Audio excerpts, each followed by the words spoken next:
Assalamualaikum warahmatullahi wabarakatuh. Perkenalkan nama saya Davi Amanta dengan NIM 131241131 dari kelas 61 mata kuliah WI 2005 Bahasa Indonesia dengan dosen Ibu Sira Kamila. Pada kesempatan kali ini saya akan memberikan penjelasan mengenai karya ilmiah yang telah saya dan kelompok saya buat untuk memenuhi UAS Bahasa Indonesia dengan judul Analisis Potensi dan Strategi Pengembangan Bioetanol Non-Pangan sebagai Substansi Campuran Bahan Bakar Bensin di Indonesia.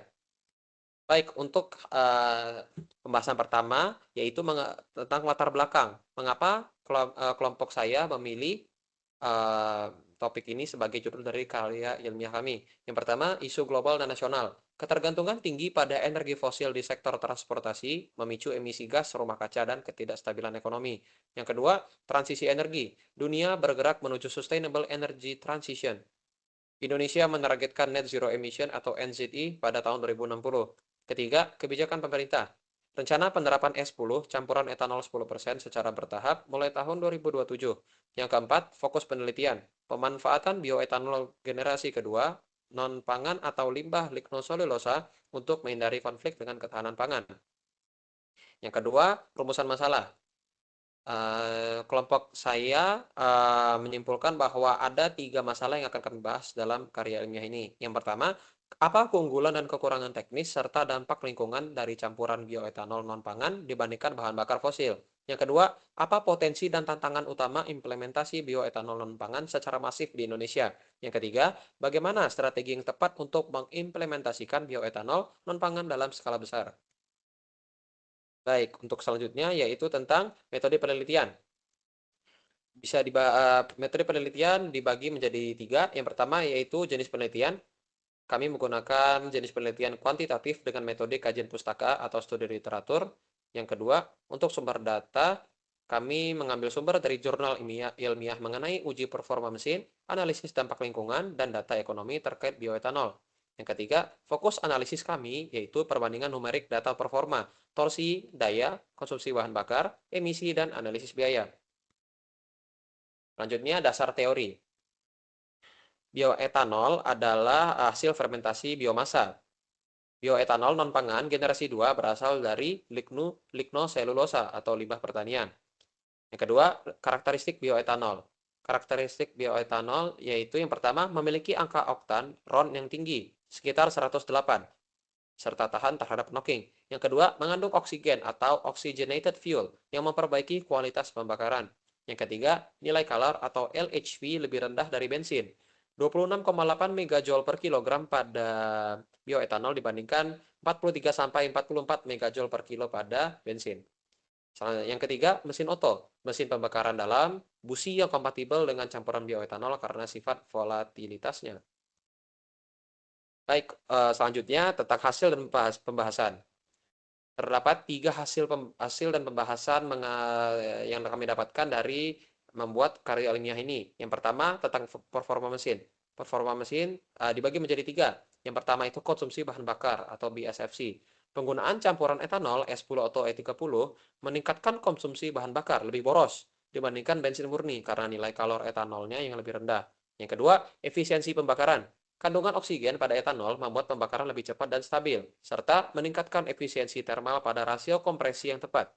Yang ketiga, gejala knocking. Etanol efektif mencegah knocking karena RON tinggi. Namun, kadar etanol berlebih tanpa penyesuaian mesin justru bisa memperparah knocking karena tekanan tinggi.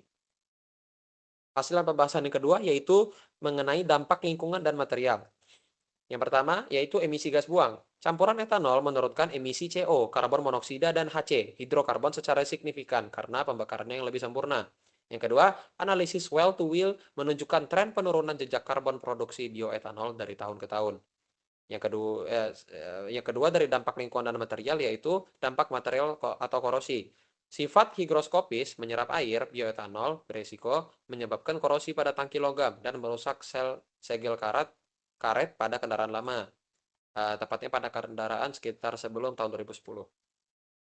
Hasil dalam pembahasan ketiga dan yang terakhir yaitu potensi dan tantangan di Indonesia.